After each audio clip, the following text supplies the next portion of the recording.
There is an ancient rule humanity repeatedly tries to forget: what you throw into the sea will return to you. For centuries, we have treated the ocean as a bottomless well, a place capable of absorbing everything.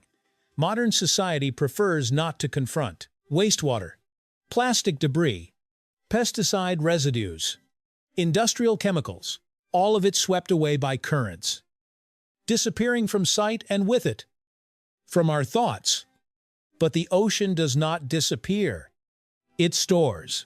And one day, what was discarded finds its way back, sometimes in the form of a familiar dish on our plate. If there is a creature that embodies this truth more clearly than any other, it is the bloodcockle, small, silent, dwelling in mudflats, carrying within it the very substances we release into the sea. It is no coincidence that this organism has become a symbol of the karmic relationship between humanity and the ocean. The bloodcockle is a mirror. The question is, do we have the courage to look into it? Before becoming entangled in narratives of pollution and disease, the bloodcockle once stood as a remarkable testament to evolutionary intelligence. Its red color is not meant to intimidate, nor is it a culinary spectacle. It is a biological solution to an ecological equation that seems almost unsolvable. How do you survive in a place with almost no oxygen? Muddy. Estuaries are oxygen deserts, environments where most marine organisms retreat or perish. But bloodcockles do not flee. They adapt, and that adaptation is built upon a rare evolutionary strategy, maintaining liquid hemoglobin within their bodies, rather than relying solely on conventional respiratory pigments like most other mollusks. The hemoglobin of bloodcockles has an exceptionally high affinity for oxygen. It captures scarce oxygen molecules from sediment as though they were the planet's last remaining resource, while countless species abandon hypoxic waters.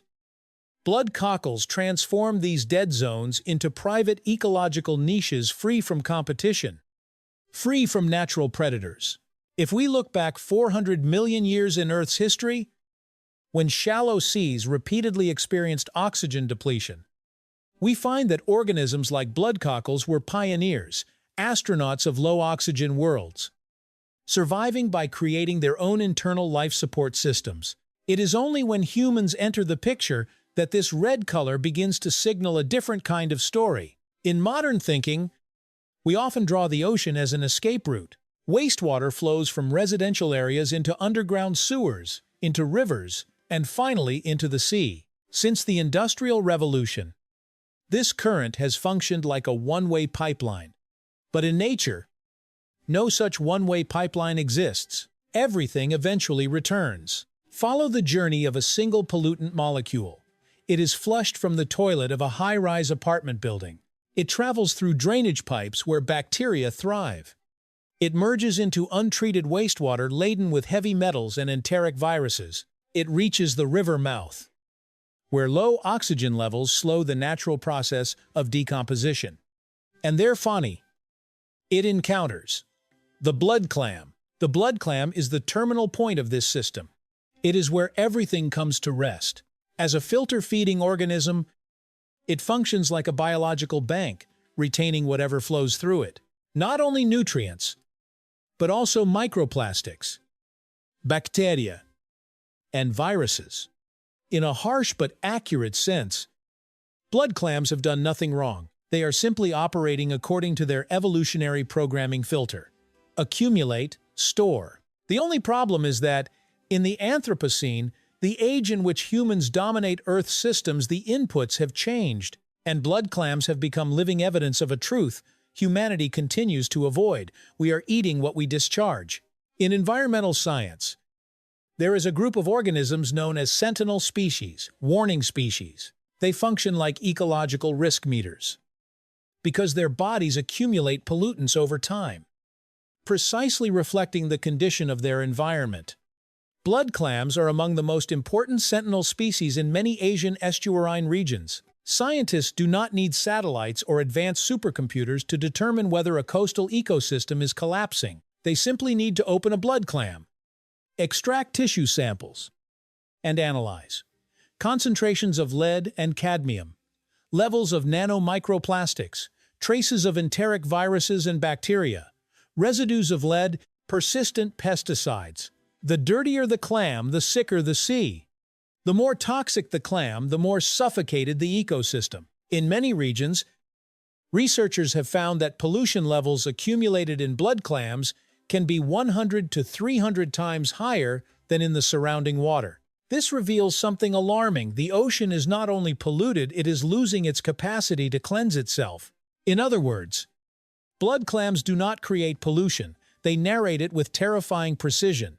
This small creature becomes a living environmental dossier, recording every human miscalculation in marine management. And when we eat them, we are not merely consuming seafood, we are ingesting the entire ecological history of the waters they inhabited. If blood clams are so risky, why do people continue to eat them? The answer lies in a variable larger than science economics. Blood clams are an inexpensive source of protein for poor coastal and urban communities. They are easy to harvest, require little to no aquaculture infrastructure, and are widely available in Vietnam, China, Bangladesh, the Philippines, and beyond. Blood clams are street food, childhood memory, and a substitute for meat during times of economic hardship. Yet this very affordability fuels a cycle of inequality. The poor consume food harvested from polluted waters. The wealthy consume seafood from strictly controlled aquaculture systems. Industries continue discharging waste into the sea because treatment is costly. Ecosystems degrade faster than they can recover.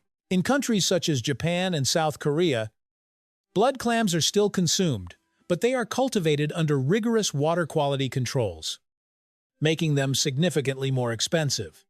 For many developing nations, such systems are difficult to implement. High costs, low profit margins. The result risk is not distributed equally. The poor absorb pollution generated by the affluent. Blood clams thus become proof of a deeper truth in modern ecosystems. Food reflects not only nutrition but social structure. Blood clams are not inherently toxic. They are simply brutally honest. They reflect, with biochemical accuracy, the environment we create.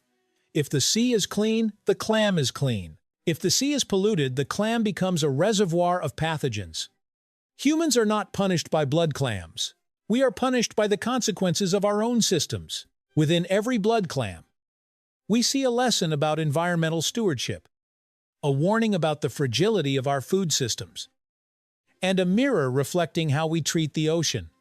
If we want to eat safely, we must live responsibly. If we want to live responsibly, we must respect the sea. Otherwise, the ocean will continue sending the bill in more forms than just a single red clam.